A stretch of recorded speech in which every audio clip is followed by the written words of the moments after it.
Olá a todos, sejam muito bem-vindos ao African Investors. Eu sou Ed Emerson Cornet e vamos juntos de mãos dadas aprender sobre esse mercado que ainda é meio complicado e até pouco conhecido pelas pessoas, principalmente aqui em África. Então, no meu país, né? Principalmente também. Então, vamos juntos aprender sobre esse mercado. E o tema de hoje não foi por acaso. Escolhi esse tema porque foi através dessa imagem que a gente vê aí no nosso slide, Bitcoin, que todo esse mercado surgiu. Então, por isso que eu escolhi o tema como a revolução do Bitcoin, a história da primeira criptomoeda. É a partir deste ponto que nós iremos caminhar longos passos rumo ao conhecimento de como investir no mercado, de como garantir que não percamos os nossos ativos, o nosso dinheiro dentro do mercado, mas principalmente de modo a garantir que nós possamos fazer lucro dentro do mercado e que esse lucro seja consistente. Olha, a ideia do canal é criar um canal que transmite conteúdo fundamentalista. Nós não estamos aqui para vender sonhos, não estamos aqui para dizer que você vai ficar rico hoje ou amanhã porque investiu 1000, não estamos aqui para dizer que você vai fazer 100 mil meticais por semana ou etc. Não. A ideia é trazer conteúdo fundamentalista, é para que as pessoas aprendam a investir de modo fundamentalista, tal como grandes homens a nível mundial investem de verdade. É isso que a gente quer, é isso que a gente vai aprender. Então, let's go. Mas antes eu tenho um aviso muito importante para todos vocês e ele é o seguinte, e este aviso será recorrente em todas as aulas ou vídeos. O aviso é o seguinte: este conteúdo não é recomendação de investimento, portanto, serve única e exclusivamente para efeitos de estudos, efeitos de análise e também de partilha de informação. Agradeço imensamente pela vossa compreensão. Então, continuando, vamos conhecer os tópicos que farão parte do nosso tema, ou os tópicos que irão compor o nosso tema.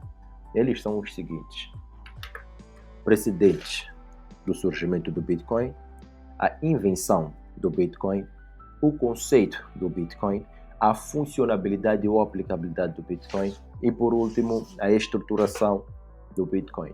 Não vamos perder muito tempo, vamos tentar fazer com que a aula seja um pouco curta, mas antes também eu quero vos pedir que vocês prestem atenção na aula, de modo a que vocês possam depois compartilhar ou comentar sobre o que vocês aprenderam, sobre os erros que eu possa ter cometido durante a aula, para que também vocês possam comentar quais tipos de conteúdos vocês gostariam de ver, quais tipos de aulas ou de temas vocês gostariam de aprender, e também para que vocês dessem a vossa contribuição no sentido de, olha, nós gostaríamos de ver isto mudado, coisa X foi apresentada de maneira errada, o conteúdo não está correto, coisas assim, não é? Eu gostaria que vocês comentassem sobre isso de forma educada, é claro. Então, let's go, contribuam com os vossos comentários e a gente vai aprender, a gente vai criar uma comunidade. Eu tenho alguma coisa para ensinar, também tenho muito espaço aberto na mente para aprender com vocês. Então, let's go. O nosso primeiro tema, precedentes do surgimento do Bitcoin. Nós vemos logo no nosso slide que temos dois precedentes: o estouro da bolha imobiliária nos Estados Unidos da América e a consequente crise financeira. Isto decorreu-se entre os anos de 2007 e 2008. Entretanto, para que ocorresse esse fenômeno, houveram algumas causas. E vamos indicar aqui três. Começando pelo fato dos bancos terem oferecido crédito excessivo e indiscriminado na época à população. Temos que notar uma coisa importante: esta população era, na sua maior parte, uma população de baixa renda. Ou seja, essa população não tinha capacidade principal de liquidar créditos excessivos. Por quê? Porque as pessoas começaram a adquirir créditos excessivos, entretanto, essas pessoas não passavam a receber mais. Ou seja, se você é uma pessoa com pouco poder econômico, você não pode adquirir crédito como uma pessoa de grande poder econômico. Isso é fato. Mas o que estava a acontecer na época era diferente. As pessoas pediam créditos excessivos, eram-lhes dados esses créditos, entretanto as pessoas não tinham capacidade de liquidar esses créditos. E há um fato em particular, que essas pessoas iam atrás do crédito com o intuito de adquirir imóveis, ou seja, elas queriam comprar casas. O que aconteceu? Aconteceu que, tendo essa frenesi dos empréstimos para adquirir imóveis, o preço dos imóveis skyrocket, acabou subindo. Subiu, e as pessoas passaram a não ter condições de adquirir aqueles créditos. Entretanto, por detrás também estava a acontecer um outro fenômeno. É que as pessoas começavam a ir pedir cada vez mais créditos. Então, o que aconteceu? O preço dos juros por crédito subiu, o que acabou fazendo com que houvesse uma bolha no ramo imobiliário, que aconteceu da seguinte forma: os empreiteiros ou os empresários construíam mais residências, e essas residências não conseguiam ser vendidas porque as pessoas não tinham condições de comprar aquelas residências, por conseguinte, porque elas não tinham condições de adquirir créditos com juros razoáveis.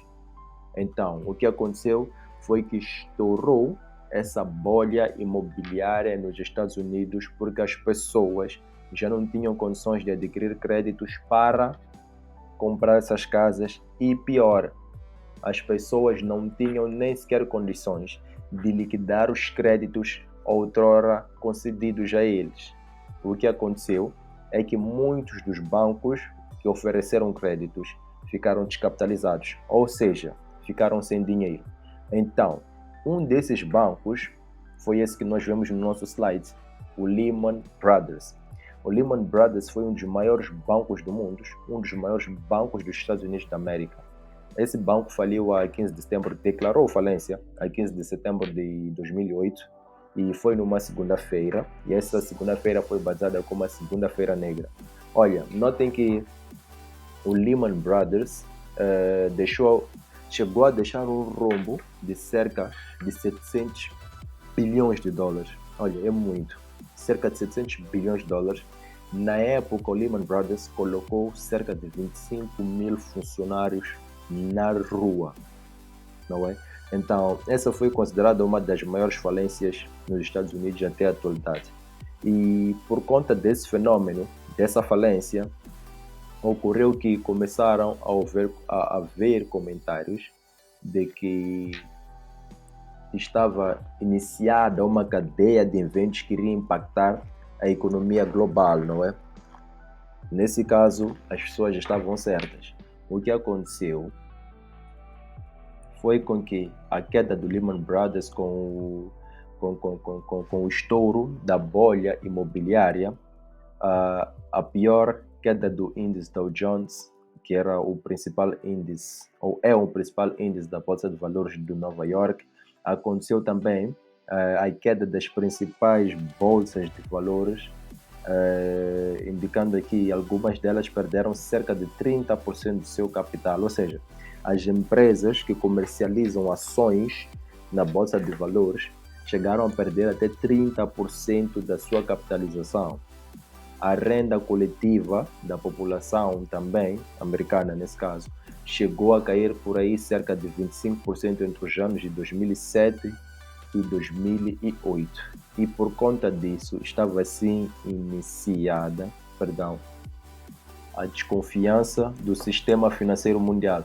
Isso por quê? Porque esses eventos todos acabaram mostrando que o sistema financeiro mundial estava, de certa forma, centralizado sobre algumas entidades grandes e, consequentemente, sobre os seus gestores, é claro. Então, tendo isto, eu quero acreditar, de forma particular, que foi exatamente este o pensamento que levou à criação do Bitcoin. Então, este sentimento de que a economia mundial estava centralizada e que a economia mundial poderia colapsar por causa somente da quebra de uma grande entidade. nós que já ouvimos falar muito do efeito dominó, não é? Cai um arrasta todos. Então, mostrou-se isso com a queda do Lehman Brothers e exatamente aí estava instalada nas pessoas o sentimento de que deveria haver alguma coisa que mudaria esse sistema. E eu acredito que a solução foi trazer à tona o Bitcoin. Mas vamos continuar, vamos aprender exatamente lá à frente, se talvez possa ter sido isso, não é? Vamos ao nosso próximo tópico. O nosso próximo tópico é a invenção.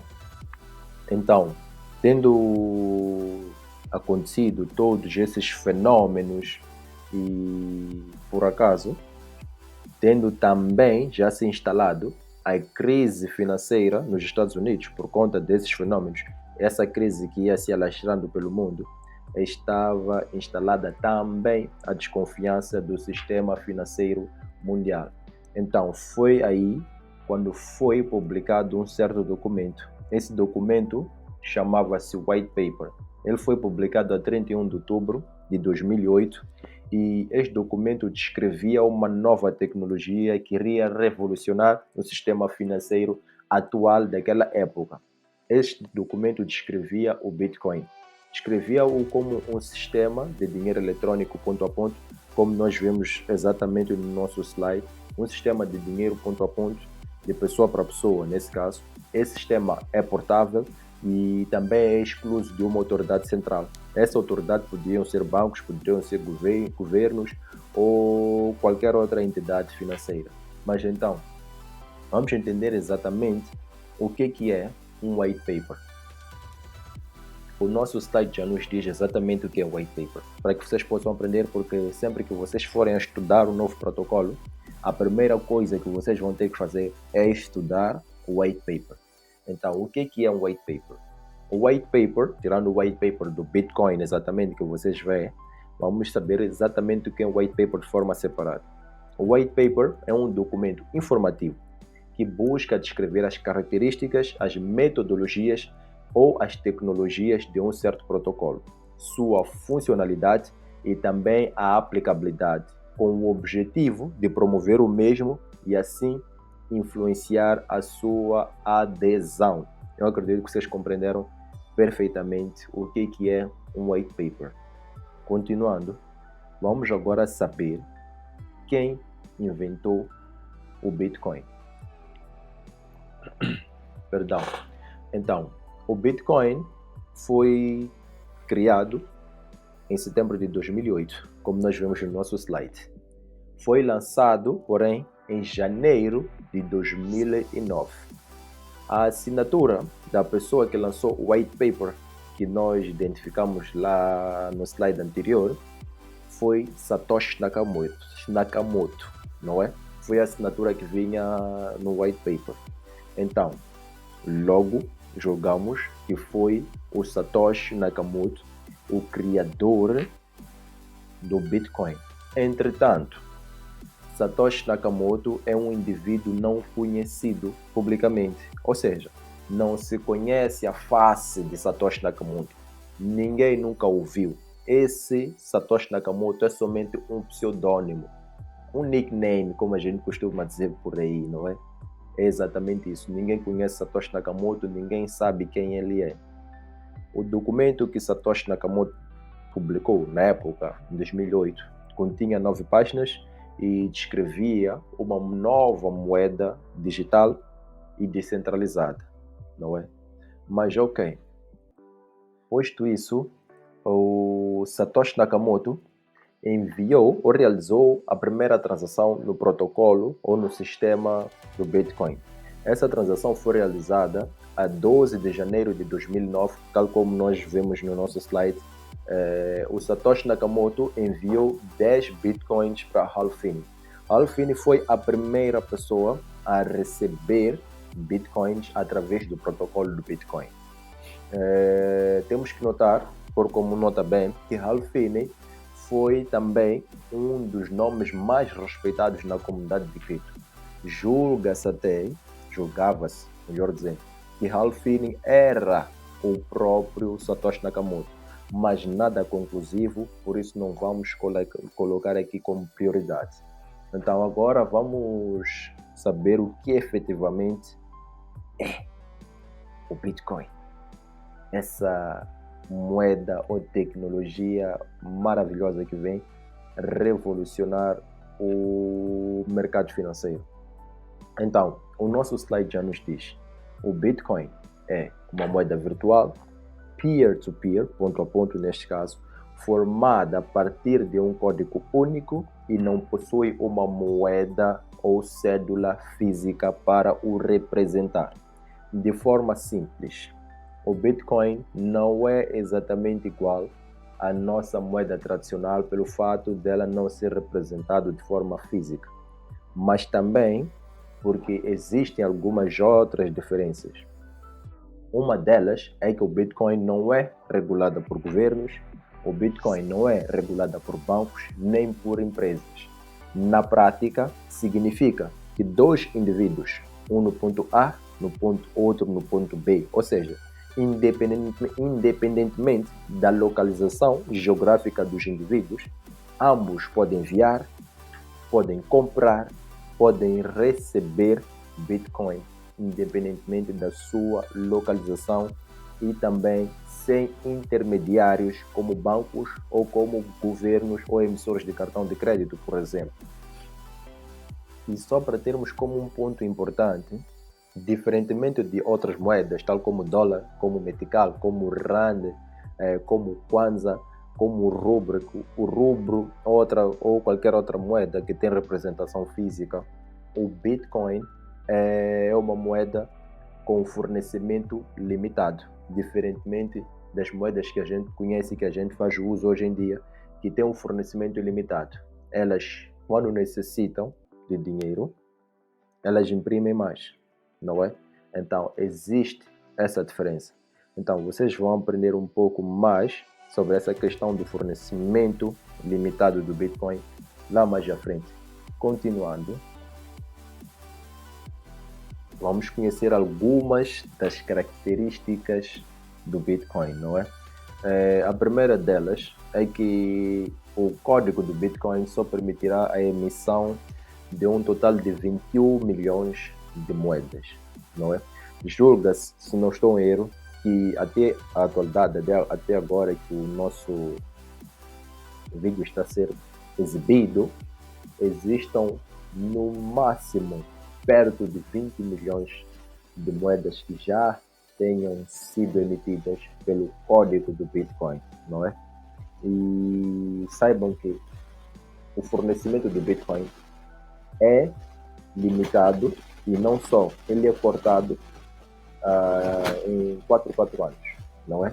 E agora, acredito que no final do primeiro trimestre de 2024 ou logo no início do segundo trimestre de 2024, esse corte irá ocorrer mais uma vez. Esse corte chama-se de halving e vocês também vão aprender um pouco mais à frente sobre isso. A segunda característica que nós temos é que as transações na rede do Bitcoin são confirmadas na blockchain. A blockchain é basicamente um banco de dados que registra todas as negociações ou transações dos usuários, entre o usuário A, B e C e etc. Não é? Então, vocês vão aprender um pouco mais sobre essa tecnologia de blockchain exatamente no próximo tema. A aula já está preparada, só falta ser gravada e lançada para vocês. Vocês vão aprender exatamente o que é blockchain, porque é um ponto também muito importante para que vocês possam, pelo menos, entender o fundamento desse mercado, não é? A nossa terceira característica é que, não tendo autoridades reguladoras e também mediadoras para transferir o Bitcoin de um país para o outro, a transferência do Bitcoin costuma ser extremamente baixa e extremamente rápida, o que faz com que haja uma diferença gritante quando se compara transferências de moedas fiduciárias que são reguladas por governos e que são mediadas as suas transferências por bancos, não é? Tem que haver um intermediário ou um mediador das transferências entre o ponto A e o ponto B, que é um banco. quando faz a transferência de moedas fiduciárias, mas para o Bitcoin não é assim. Olha, tenho o teu endereço, eu mando logo e o dinheiro em minutos. As taxas também extremamente acessíveis e vocês vão perceber como é que isso acontece quando vocês começarem realmente a fazer o uso dessas tecnologias que eu vou vos ensinar aqui no canal de forma prática. Fiquem à espera. Vamos também aprender quais são os fundamentos do Bitcoin. Então, para os fundamentos do Bitcoin, o Satoshi Nakamoto, isso, descreveu resumidamente alguns fenômenos ou fundamentos, do Bitcoin. Esses fundamentos são baseados em 4 pontos principais. O primeiro deles é que o Bitcoin, ou a rede do Bitcoin, é uma rede ponto a ponto, isto é, não exige intermediários ou não tem intermediários, ou seja, não é mediada por governos, não é mediada por bancos, não é mediada por nenhuma instituição financeira, não é? O segundo ponto é que a rede do Bitcoin permite o anonimato de todos os participantes da rede. Isto, o que quer dizer com isso? Quer dizer que tanto o emissário, também como o receptor, são identificados somente através de uma certa string, e essa string é composta por caráteres, que estes caráteres são compostos por letras e números, não é? Vocês vão perceber um pouco lá à frente, não é? O quarto ponto é que a rede do Bitcoin usa a prova de trabalho. A prova de trabalho é um tipo de algoritmo, um tipo de código que é usado para gerar Bitcoins. Então, esse nome, não é? Ganhou esse processo, prova de trabalho, ganhou o nome de mineração. Então, vocês também vão aprender um pouco sobre mineração um pouco mais à frente, não é? Acho que nos últimos tópicos. O quarto tópico é que a rede do Bitcoin previne o gasto duplo. Isto é, não existe o risco da falsificação ou da duplicação da moeda do Bitcoin.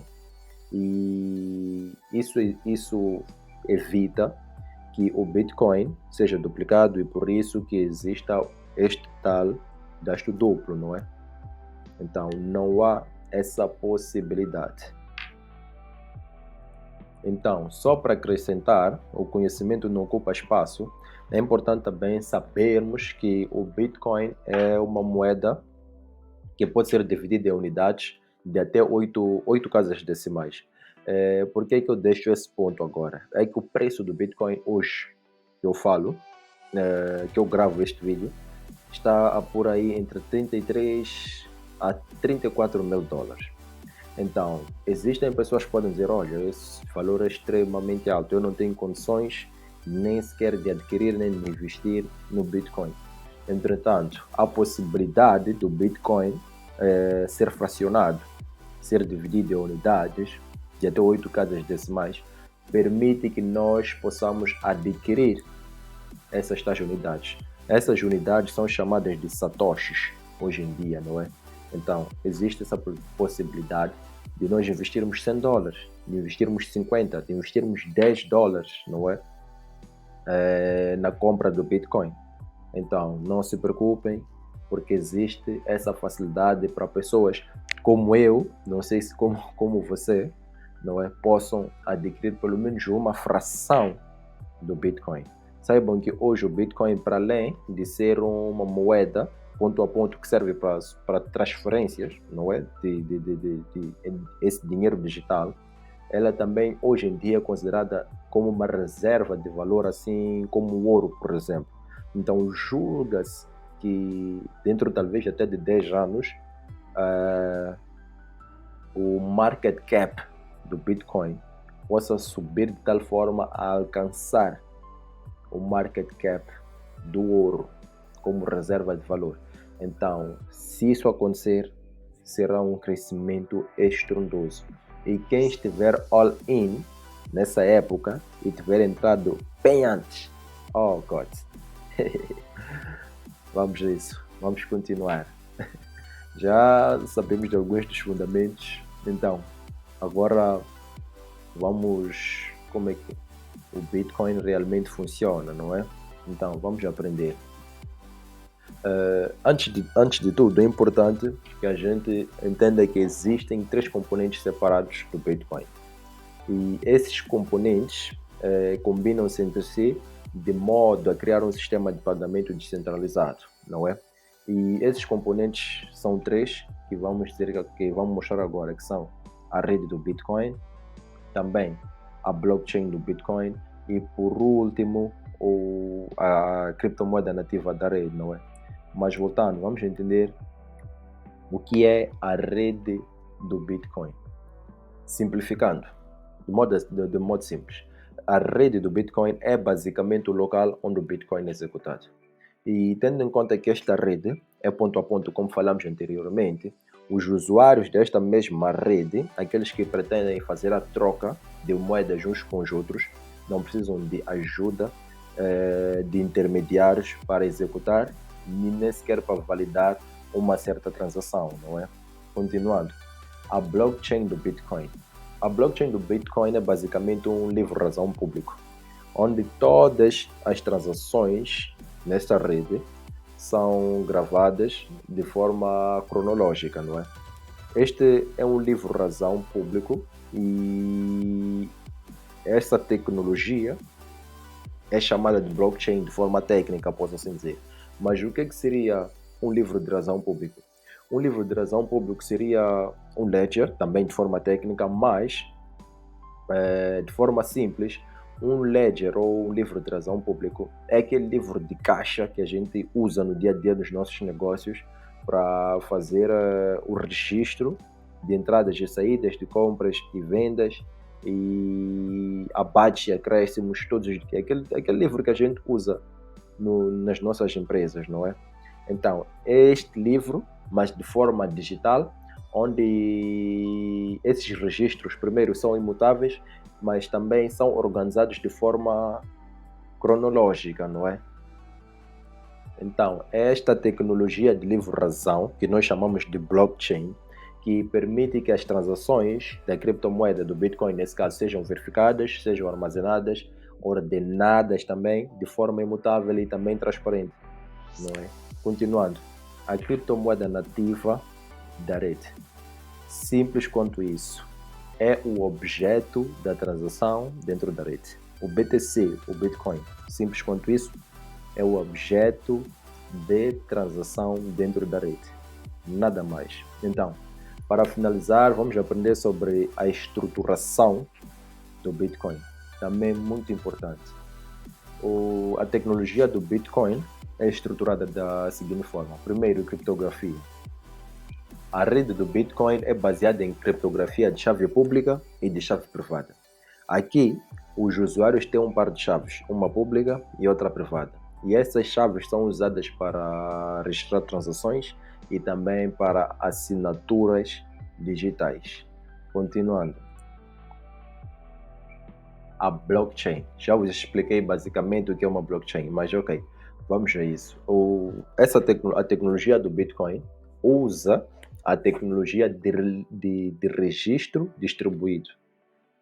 Essa tecnologia de registro distribuído é a blockchain, ou como eu disse anteriormente, é a tecnologia de registro distribuído igual ledger, não é? Como eu disse antigamente, ou livro-razão, ou livro de caixa. Mas vocês vão aprender exatamente o que é a blockchain quando formos para o nosso próximo tema.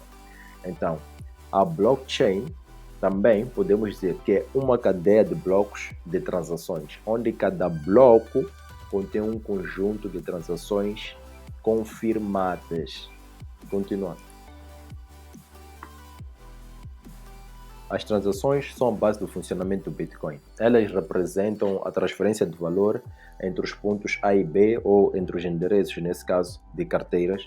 E essas transações são registradas dentro da blockchain, ou dentro do livro-razão, como falei antes, ou dentro do ledger, não é? Ou dentro do registro distribuído, não é? É exatamente isso. Mineração é basicamente, como é que eu posso explicar de uma forma simples? Mineração é basicamente a resolução de problemas matemáticos complexos. E a resolução desses problemas matemáticos complexos culmina com o adicionamento de blocos à blockchain. É basicamente isso. Não existe outra forma de explicar, não é? Os mineradores utilizam o poder dos seus computadores, o poder computacional. É preciso um poder computacional gigantesco para poder realizar esses cálculos complexos ou trazer a resolução desses problemas complexos, não é? Então, os mineradores que fazem a resolução desses problemas matemáticos fazem uso de um poder computacional gigantesco para resolver esses problemas, não é? Continuando. Consenso. O consenso, aquilo que eu gosto de chamar de democracia, ele é basicamente alcançado dentro da rede do Bitcoin através da maioria dos nós. Quando esses mesmos nós aceitam a cadeia do bloco mais longa como a cadeia correta. Isso dentro da rede do Bitcoin é conhecido como prova de trabalho ou proof of work. Vocês vão ouvir muito esse termo no decorrer das nossas aulas. Halving. Halving é aquilo que eu vos falei quando vos falei da limitação de fornecimento do Bitcoin.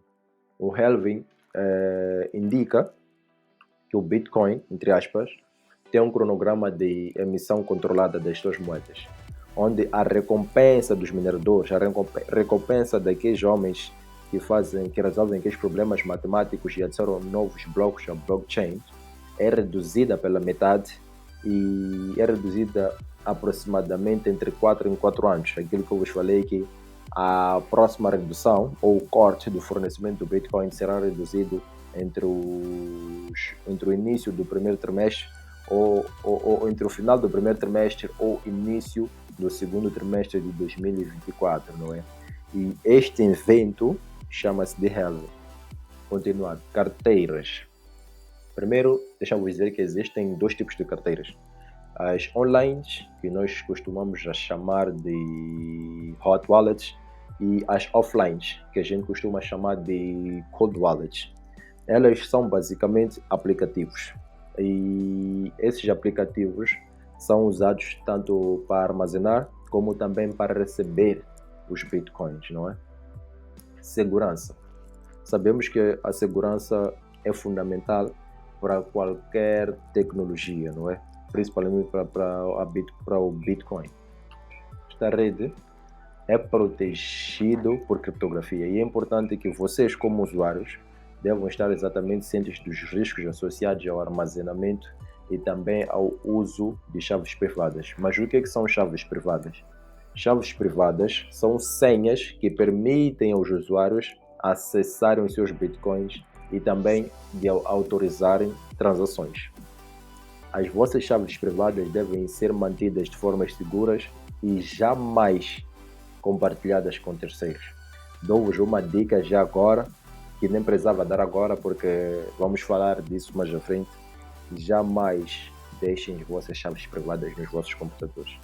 Os vossos computadores podem ser acessados por terceiros, os vossos computadores podem ser hackeados e vocês podem sofrer uma coisa que costumam chamar de phishing, quando te enviam um link e você clica nele e as pessoas que te enviaram o link têm o controle de todo o dispositivo, ou seja, do teu celular, do teu computador e etc.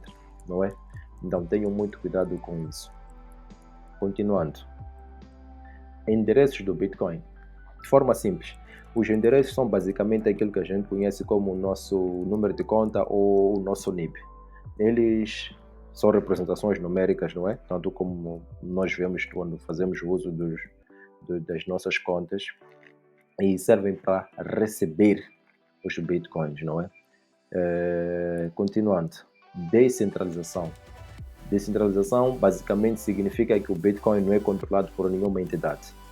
Ou seja, existe uma democracia dentro da rede do Bitcoin, não é? Exatamente isso. Na rede do Bitcoin, as decisões são tomadas por consenso entre todos os participantes da rede, por meio de votos. Continuando. Escassez. O fornecimento total do Bitcoin é limitado a 21 milhões de Bitcoins. Já havia falado disso. E essa escassez, ou esse fornecimento de 21 milhões de moedas, torna o Bitcoin escasso e também tem uma oferta limitada, não é? Então, o Bitcoin, sim, é uma moeda escassa.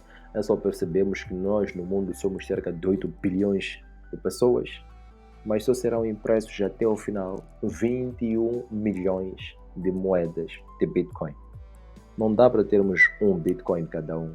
Então, aproveita agora e compra a tua parcela, porque lá à frente a gente vai precisar. Mas é importante deixar aqui uma lembrança que eu deixei como nota. Eu vou passar a ler para vocês, que é a seguinte: vale lembrar que o cenário das criptomoedas pode evoluir, então é sempre importante estar atualizado com as últimas informações. Por isso que eu vou deixar aqui o meu Twitter, que eu vou passar a deixar muita informação lá, muito conteúdo. Olha, o meu Twitter vai servir exatamente para isso. O meu Twitter é o Monsieur Guarnett. Eu vou deixar o link para vocês aí embaixo. Podem seguir o meu Instagram. O meu Instagram eu vou usar exatamente para vos atualizar sobre os novos conteúdos, não é? E um pouco de notícias também interessantes, não é? E o Instagram é exatamente African Investors, não é? Muito importante, muito importante. Podem seguir o Instagram pessoal também, é Demerson Guarnett. E é isso. Estou a construir também uma página web onde teremos informações atualizadas todos os dias e vocês terão a possibilidade também de deixar lá vosso e-mail numa newsletter para que vocês possam ter nos vossos e-mails os acontecimentos do dia, não é? Exatamente. Então, é isso. Canimambo pela vossa presença, Canimambo por vocês estarem aqui e thank you. Deixem-me só concluir e dizer que, caso você tenha gostado desse conteúdo, subscreva-se no canal, ative o sininho das notificações, partilhe com os teus amigos, partilhe com os teus familiares e dê um like, não é? Não se esqueçam de criticar, não se esqueçam de deixar sugestões, né? Não se esqueçam de comentar e adicionar conteúdo a esta aula. Vocês podem adicionar o conteúdo desta aula com os vossos comentários. Vocês podem corrigir também alguns conteúdos aqui desta aula. Então, thank you. E África investindo mais e melhor. Canimambo, African Investors.